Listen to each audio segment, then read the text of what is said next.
From our state capitol newsroom, traffic can get frustrating here in Tennessee. From east to west, congestion certainly a problem. The State Department of Transportation is working to change that, however. Chris O'Brien has a look at their plan, which could cost Tennesseans some money.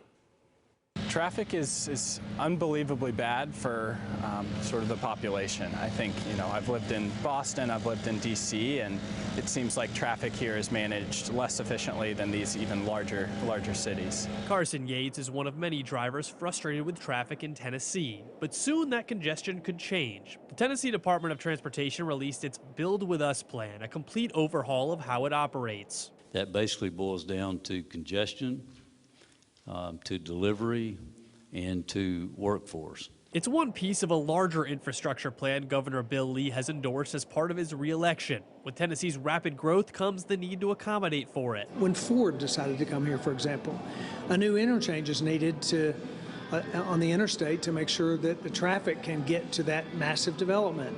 That's happening in multiple places across the state. The Build With Us plan has one specific piece that all Tennesseans might be interested in.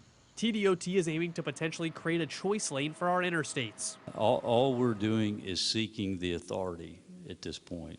So right now, we can't do this in Tennessee. And so what we're doing is seeking the ability to do what other states are doing. Now, that choice lane wouldn't be free. It would cost a few bucks and act as an express lane for drivers. I think the express lane could be good, especially if it has the potential to divert sort of through traffic around the more local traffic. So I think it'd be really encouraging if we could get, especially the traffic that's not going to be pulling off anyway into a separate lane and declog some of the interstates. So.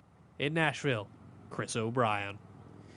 The choice lane is only a piece of the overall plan, though it's one of the most significant. There are some other big pieces. The department is aiming to cut project time down from 15 years to 5 years and trying to utilize private funding instead of public to reach those goals.